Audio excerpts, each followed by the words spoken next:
Hai guys, perkenalkan nama aku Andita Lita Tasti dan rekanku Muhammad Farhan. Kami berasal dari Universitas 17 Agustus 1945 Jakarta dari Prodi Informatika. Hari ini, aku dan rekanku ingin menjelaskan tentang file sistem Windows dalam mata kuliah sistem operasi. Selamat menyaksikan. File sistem Windows. Apa sih file sistem Windows itu? File sistem Windows adalah cara sistem operasi tersebut mengatur dan menyimpan data pada perangkat penyimpanan seperti hard drive, SSD, atau perangkat penyimpanan lainnya. File system menentukan struktur dan aturan untuk menyimpan, mengakses, dan mengolah file dan direktori. Windows telah menggunakan beberapa jenis sistem file selama perkembangannya. Pada masa perkembangannya, ada beberapa versi, yaitu FIT 16, salah satu sistem file awal yang digunakan pada sistem operasi MS-DOS dan Windows, diperkenalkan bersamaan dengan MS-DOS 4.0 pada tahun 1987. Yang kedua, ada FIT 32, versi yang diperbarui dari FIT 16 dengan dukungan partisi dan file yang lebih besar, diperkenalkan bersamaan dengan Windows 95 OS R2 pada tahun 1996. Yang ketiga ada NTFS, sistem file yang umum digunakan pada sistem operasi Windows NT seperti Windows XP, Windows 7, dan seterusnya. NTFS memiliki fitur-fitur seperti journaling, enkripsi file, kontrol akses tingkat tinggi, dan dukungan untuk partisi file yang dibesar.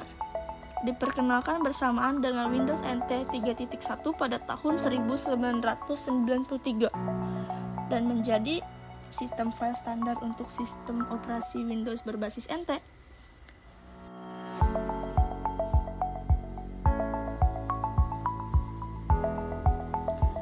EXFIT, organisasi yang memiliki kebocoran data atau pencurian data seringkali mengalami gangguan operasional yang signifikan saat mereka berusaha memperbaiki masalah, menyelidiki insiden, dan memulihkan data yang hilang. Diperkenalkan pada tahun 2006. Yang terakhir, ada RIFS, sistem file yang dirancang untuk keandalan tinggi dan keamanan pada lingkungan server. Biasanya digunakan pada sistem operasi server Windows. Diperkenalkan bersamaan dengan Windows Server 2012. Kelebihan FIT 16. Pertama, dia sederhana dan ringan. FIT 16 adalah sistem file yang relatif sederhana dan memiliki overhead yang rendah. Kedua, dukungan terhadap berbagai media. FIT 16 mendukung berbagai jenis media penyimpanan, termasuk disket, hard drive, dan kartu memori. Yang ketiga, kemudahan pemindahan data. Karena popularitasnya dan kompatibilitasnya yang tinggi, FIT 16 memungkinkan pemindahan data antar perangkat dan sistem operasi dengan relatif mudah. Kelebihan FIT 32, mereka memiliki dukungan ukuran partisi dan file yang lebih besar. Salah satu kelebihan utama dari FIT 32 adalah kemampuannya untuk mendukung partisi yang lebih besar daripada yang mampu ditangani oleh FIT 16. Kedua, ada penggunaan ruang disk yang efisien. FIT 32 dapat mengolah ruang disk dengan lebih efisien daripada FIT 16. Yang ketiga, dukungan dari berbagai sistem operasi. FIT 32 mendukung berbagai sistem operasi termasuk versi Windows yang lebih lama dan sistem operasi non-Windows seperti Linux dan Mac OS. Kelebihan NTFS, sama seperti sebelumnya, mereka juga memiliki dukungan ukuran partisi dan file yang lebih besar. NTFS dapat mengolah partisi yang sangat besar dan mendukung file yang jauh lebih besar dibandingkan dengan FIT 32. Yang kedua, ada file dan folder terenkripsi. NTFS menyediakan encrypting file system yang memungkinkan pengguna mengenkripsi file dan folder untuk melindungi data yang sensitif. Yang ketiga, kompatibilitas dengan kompresi dan deduplikasi. NTFS mendukung kompresi file dan folder untuk menghemat ruang penyimpanan. Selain itu, fitur deduplikasi dapat mengidentifikasi dan menghapus salinan data yang identik, mengoptimalkan penggunaan ruang disk. Kelebihan EXFIT, mereka memiliki performa yang cukup baik.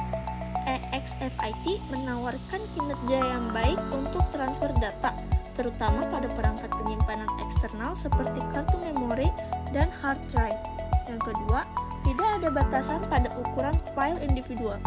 Tidak seperti FIT32 yang memiliki batasan ukuran file individual, yaitu 4 GB. EXFIT tidak memiliki batasan ini. Oleh karena itu, memungkinkan penyimpanan file yang sangat besar. Yang ketiga, kompatibilitas silang platform. EXFIT mendukung kompatibilitas yang tinggi dengan berbagai sistem operasi, termasuk Windows, macOS, dan beberapa distribusi Linux. Ini memungkinkan pengguna untuk menyimpan hal yang sama di berbagai platform. Dan yang terakhir, kita memiliki REFS. Keandalan yang tinggi, REFS dirancang untuk fokus pada keandalan dan daya tahan tinggi. Fitur jurnal yang kuat memungkinkan pemulihan cepat setelah kegagalan sistem atau kehilangan daya. Yang kedua, deteksi dan pemulihan kesalahan otomatis. REFS secara otomatis mendeteksi dan memperbaiki sejumlah kesalahan dalam mendata tanpa memerlukan intervensi pengguna. Yang ketiga, dukungan untuk volume dan file yang sangat besar. REFS mendukung volume yang sangat besar dan dapat menangani file-file dengan ukuran yang sangat besar, membuat cocok untuk pengguna di lingkungan yang membutuhkan kapasitas penyimpanan yang besar. Oke, next. Sebelumnya terima kasih kepada rekan saya, Andi Talita Tasti, yang sudah menjelaskan terkait materi file sistem Windows dari pengenalannya, perkembangannya, kelebihannya, sampai kekurangannya sudah ia jelaskan step by step atau satu persatu. Lanjut ke materi berikutnya, yakni materi replikasi database MySQL. Replikasi database MySQL merupakan proses membuat salinan data dari satu server MySQL ke server lainnya dengan tujuan tertentu. Di sini sudah saya jelaskan bahwa ada langkah-langkah implementasi replika database MySQL. Salah satunya yang pertama, pemahaman konsep replikasi MySQL. Yang kedua, persiapan server MySQL. Yang ketiga, setup REFS di server. Yang keempat, backup database. Yang kelima, monitor dan pemeliharaan. Dan yang keenam, upgrade dan pembaharuan. Penjelasan terkait replikasi database MySQL. Replikasi database MySQL merupakan sebuah proses pembuat salinan data dari satu server MySQL ke server lainnya untuk tujuan ketersediaan tinggi, redundansi, dan distribusi beban. REFS, Resilient File System, adalah sistem file yang dikembangkan oleh Microsoft untuk Windows Server yang dirancang untuk menawarkan keandalan dan kinerja yang tinggi pada replikasi database MySQL. Oke, next lanjut ke penjelasan langkah-langkah implementasi replikasi database MySQL. Yang pertama, ada pemahaman konsep replikasi MySQL. Pastikan Anda memahami konsep replikasi MySQL ini, terutama pada perbedaan antara server master dan server slave. Tentukan apakah Anda akan menggunakan aplikasi sinkron atau asinkron. Yang kedua, persiapkan server MySQL. Pastikan server master dan server slave menjalankan MySQL. Dan konfigurasi server master untuk mengaktifkan log, bin, dan konfigurasi server slave untuk memproses replikasi. Yang ketiga, setup REFS di server. Pastikan server menggunakan REFS sebagai sistem file utama. Anda mungkin perlu mengkonfigurasi partisi atau disk dengan REFS Dan pastikan bahwa partisi atau disk yang digunakan untuk penyimpanan database memiliki kapasitas yang memadai. Yang keempat, backup database. Lakukan backup lengkap database dari server master dan salin backup ke server slave. Yang kelima, monitor dan pemeliharaan. Gunakan alat pemantauan MySQL untuk memantau kesehatan replikasi dan lakukan uji ketersediaan dan pemeliharaan rutin pada sistem dan database. Yang terakhir, upgrade dan pembaharuan. Lakukan pembaharuan perangkat lunak MySQL dan RFFS secara teratur dan pastikan untuk menguji pembaharuan di lingkup pengembangan sebelum menerapkan di lingkungan produksi. Oke, lanjut manfaat dari implementasi replikasi database MySQL. Manfaat yang pertama, ketersediaan tinggi atau high availability. Replikasi MySQL memungkinkan data disalin secara real time dari server master ke server slave dengan menggunakan file system REFS. Database dapat disimpan di sistem file yang tahan terhadap kerusakan dan memberikan tingkat ketersediaan yang tinggi. Yang kedua, redundansi data. Dengan adanya replikasi, data dapat diperbanyak di server slave sehingga memberikan cadangan atau backup yang siap digunakan jika server master mengalami kegagalan. Yang ketiga, konsistensi data. Dengan menggunakan aplikasi sinkron di mana transaksi tidak dianggap berhasil hingga data disalin ke server slave, Anda dapat memastikan konsistensi data antara server. Yang keempat, efisien operasional. Distribusi beban dan penanganan baca tulis secara terpisah dapat meningkatkan efisiensi operasional dan respons sistem. Yang kelima, keamanan dan enkripsi. Menggunakan koneksi yang aman antara server master dan slave untuk melindungi integritas data dan melakukan enkripsi data untuk meningkatkan keamanan selama transfer data antara server. Oke, lanjut. Kekurangan dari implementasi database MySQL. Keterbatasan pada platform. REFS adalah sistem file yang dikembangkan oleh Microsoft dan tersedia secara eksklusif pada sistem operasi Windows Server.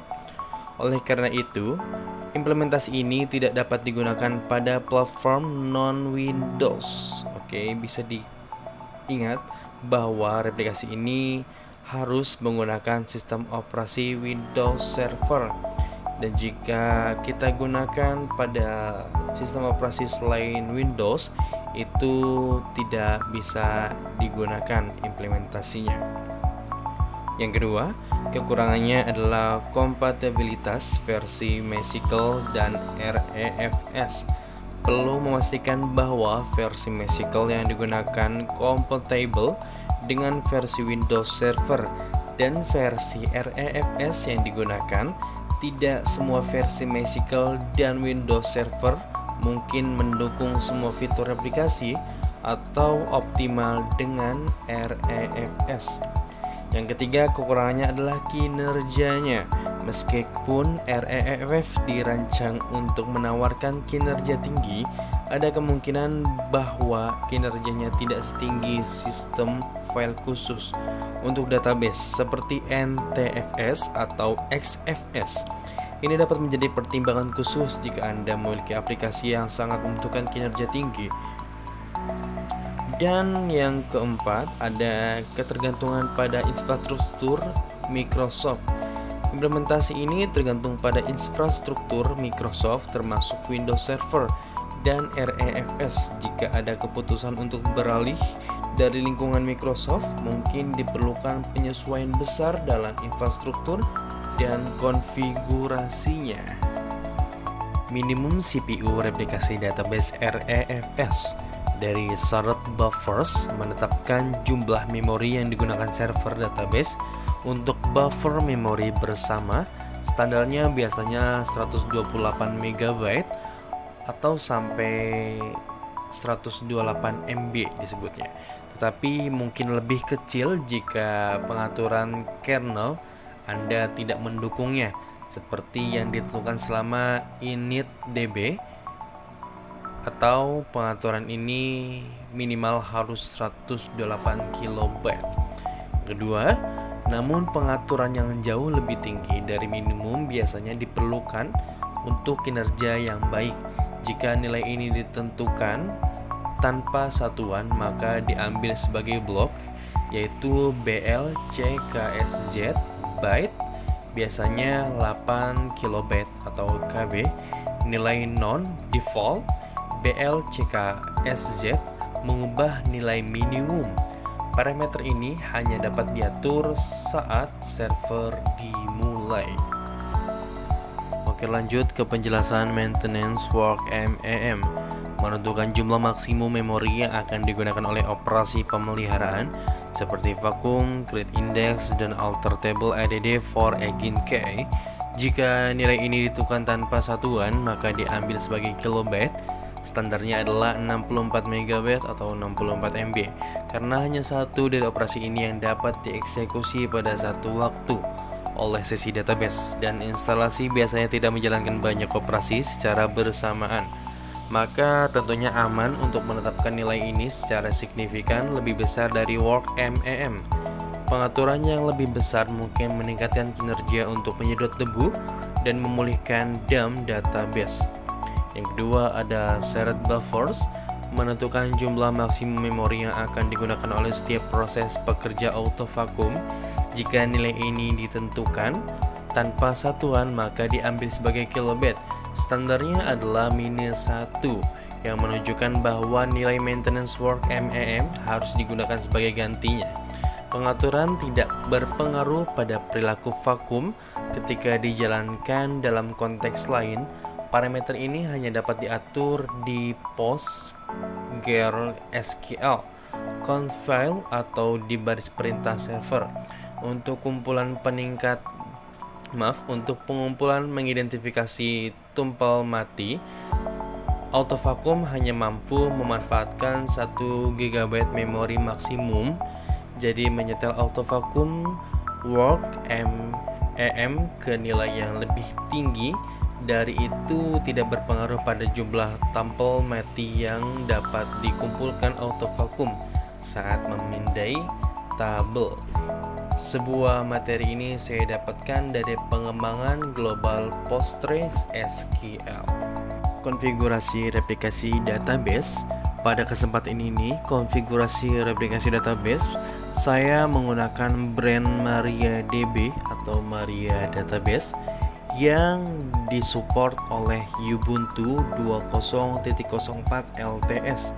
Ya, link untuk downloadnya sudah saya terapkan. Paket FPS minimal paket M. Informasi paket FPS murah, silakan diklik linknya untuk mendapatkan replikasi database MariaDB.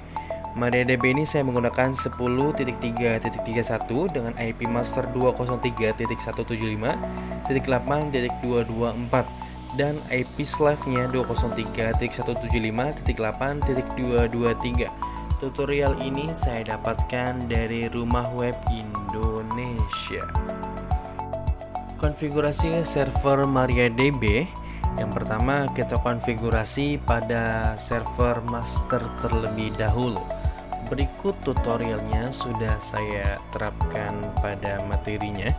Yang pertama, tutorial untuk konfigurasi server MariaDB pada server master.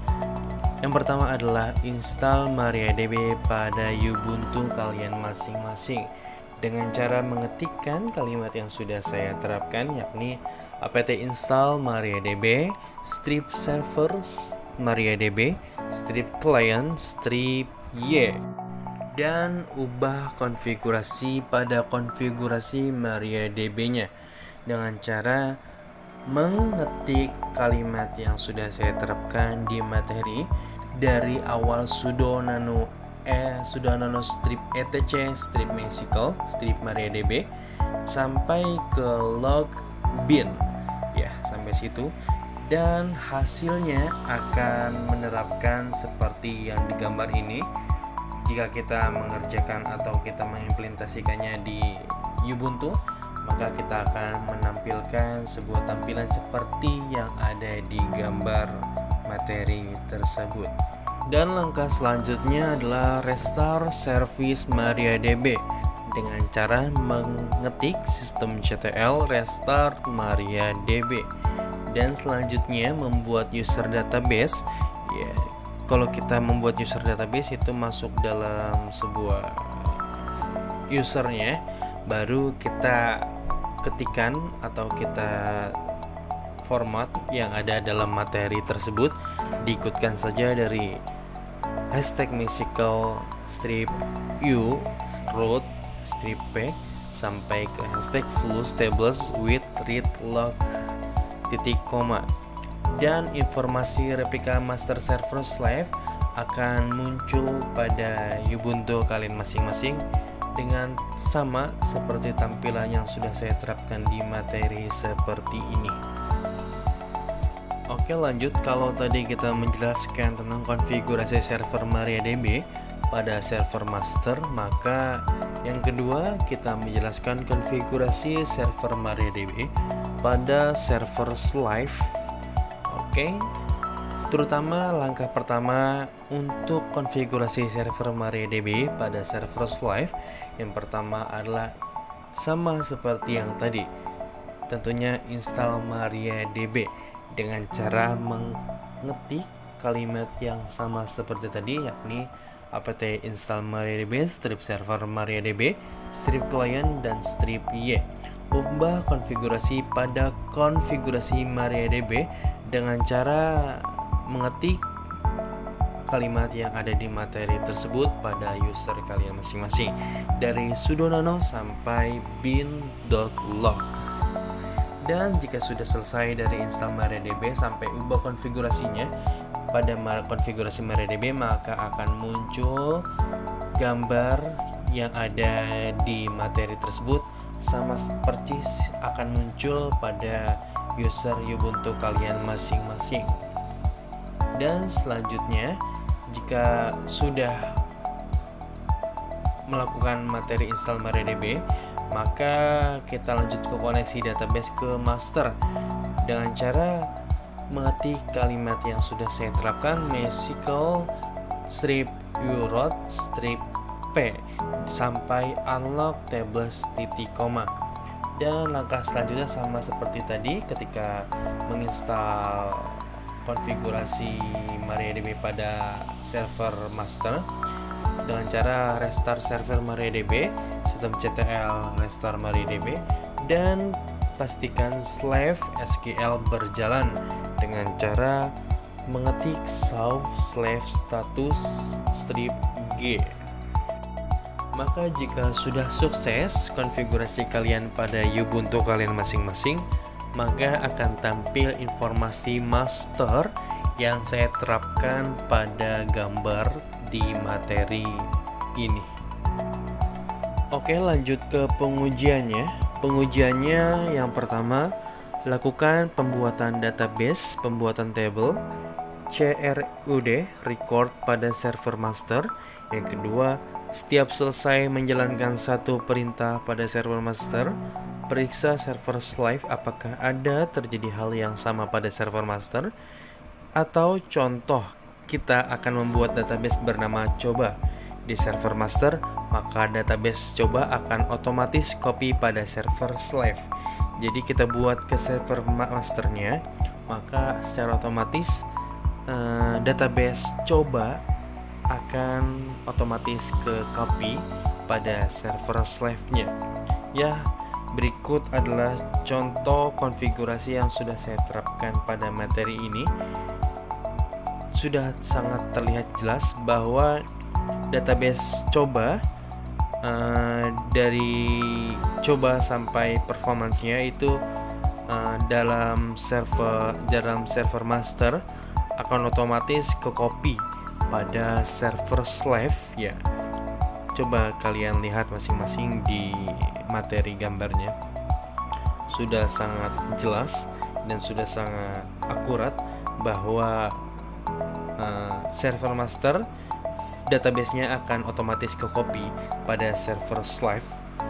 Oke, terima kasih kepada rekan-rekanku semuanya sudah mendengarkan dan melihat materi pada kesempatan ini yang kami jelaskan dengan saya Muhammad Farhan dan rekan saya Andi Talitatasti dengan menjelaskan materi file sistem Windows sampai materi replikasi database MySQL dan konfigurasinya pada MariaDB. Semoga materi pada kesempatan ini bisa bermanfaat untuk rekan-rekan semuanya. Salam dari kami, salam sejahtera untuk semuanya. Terima kasih.